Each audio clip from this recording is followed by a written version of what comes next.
just got my ass kicked in the final level of Super Mario Bros. Wii. Hey, but no problem. Luigi to the rescue. Yeah, he's gonna show me how to play the course. Bullshit, that's what YouTube is for. Anyone who selects this option is fucking lazy. They want the game to do the game for them. Look, no hands. All video games have cheat codes. You had the Game Genie. And of course you have walkthroughs and YouTube videos on the internet. And back in the day, if you were stuck, you can get a Nintendo Power magazine. But no, today's gamer is just like a fucking Obama voter. They don't want to lift a finger to help themselves. No, even with all these cheat codes and whatnot, that's too much work. They actually still have to pick up the controller and actually earn their accomplishments. And today's participation trophy Occupy Wall Street generation can't stand for that. Oh, fuck no. No, we want to stick our fingers up our ass and watch the game get beat and then act like we accomplished something at the end of the day. You know, when I was a kid, I wasn't nearly as good at video games as I am now. I beat an extremely select few, one of them being the original Super Mario Brothers. Did it piss me off? Hell yeah. Did I get stressed the fuck out? Hell yeah. Did I go all angry Nintendo nerd rage? You bet your fucking ass I did. In fact, I still have a stomach ulcer to this day. But you know what? I beat the motherfucker. I did it. But no, here we are. We can't teach our kids that life is competitive. Not even in a fucking video game. You can't even work at something that's fun these days. No, somebody else has to do it for you. That's what today is all about. We get to whine and cry and complain. Oh, the video game's too hard? That's okay. It'll beat itself. Oh, you don't like something you see on TV? Don't just change the fucking channel and find something you like. No, whine and complain to get it taken off the air. And who knows better about crying little pussies getting your show taken off the air than the 80s kind of guy. More on that in a second. But first, you might notice that for once, I'm standing up in a video. What? This must be a special occasion. And it is, because on June 28th of last year is when my show made its debut. And this is the first episode to air on a 28th since. That's right, this is the 7-month anniversary spectacular. This is episode number 18, and that includes my band episodes. Speaking of my band episodes, I still count them. They're even still up there in my video manager on YouTube. Here's part of the list in my video manager on YouTube. If you can't read this or see it very well, you might want to make it bigger on your screen. Now, you can see in this private list that the two band videos are still there. We Are the World, Toys and Douchebags, and Happy Halloween. Now, the last video was rejected because it was too long, apparently. But that doesn't make any sense. Just look down a bit and you'll see that my 10th video was much longer than that one, and it's still up.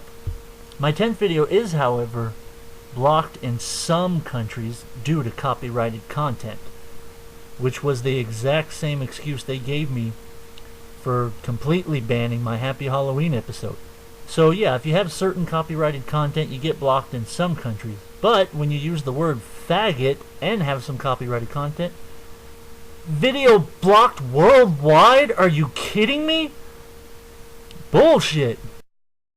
And now for a battle that I've been waiting to do for a long time. I'm actually glad I waited for this special anniversary, or monthsary, as the 80s kind of wife would call it.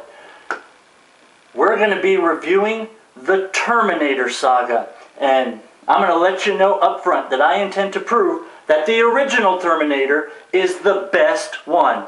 Phil, stop shaking your head. I see you shaking your head. I'm probably sitting next to you, laughing at you right now, watching this with you, as you're shaking your head.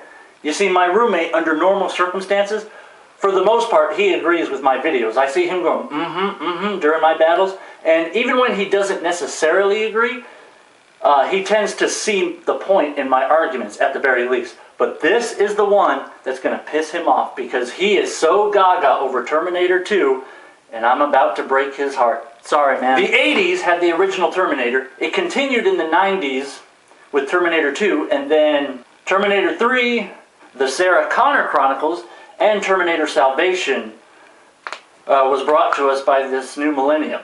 Well, I'm going to wipe away Terminator Salvation immediately. In my opinion, it sucked. In fact, the only real highlight for me was Arnold's appearance.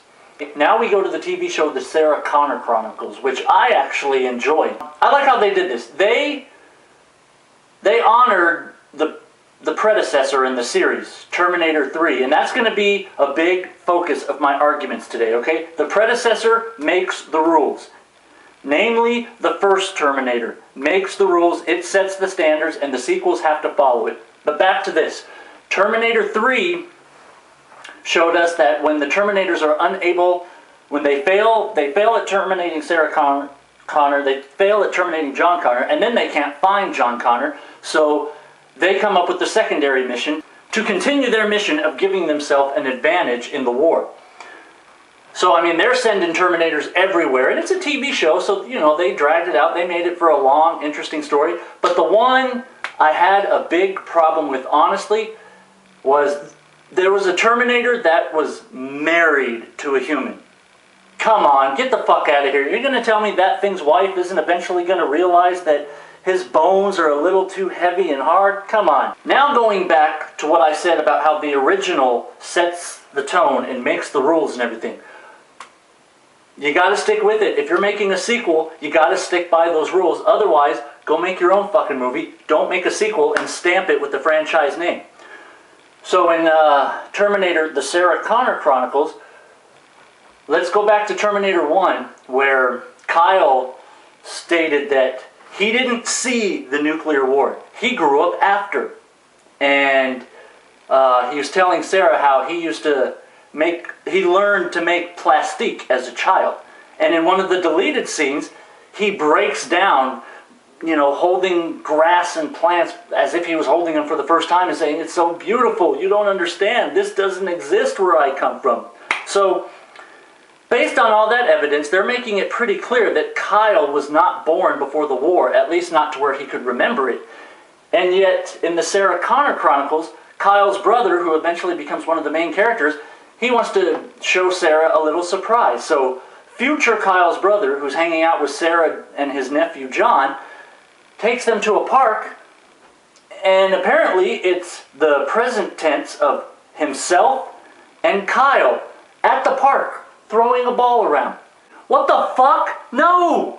He never got to play outside. He was hiding out in bunkers from the machines, learning how to make plastique. That's violating the rules set by the first Terminator. You can't do that. That brings us to Terminator 3. You talk about violating the rules. Now, whereas Terminator 1 set the tone, the rules, and the standards for the entire franchise, Terminator 2 got the opportunity to make up their own rules, because the first one was all about terminating Sarah, but now Terminator 2, John Connor's born. They made it very specific that he was a child. In fact, I'm sure it said somewhere that he was 10 years old. Yet, now Terminator 3 just wants to fucking throw the rule book out the window and fuck up the timeline, saying, "Oh, no, he wasn't a child, no, he wasn't 10. See, he was a teenager because we need an excuse to make up this story about his future wife and how they hooked up at a junior high school party before it happened. So no, he wasn't a child, he was 13, I swear, blah, blah, blah." I mean, this thing's starting to turn into the fucking Zelda timeline. It's just as jumbled. What the fuck? I mentioned how the Terminators, after the first two movies, came up with alternate plans to give themselves advantages in the war. Well, in Terminator 3, that plan consisted of, okay, we can't find Connor, so we're going to take out his lieutenants. But here's what I find odd. One of his lieutenants is working at a fast food joint. Now, there's nothing wrong with that, but in the movie, he's the first target of the TX. And she arrives less than 24 hours before Judgment Day occurs. So I'm just finding it hard to believe how someone, you know, could be just, you know, another day at the salt mines as usual, be working at a fast food joint, and then somehow within less than 24 hours, they find themselves in the safety of a nuclear fallout shelter.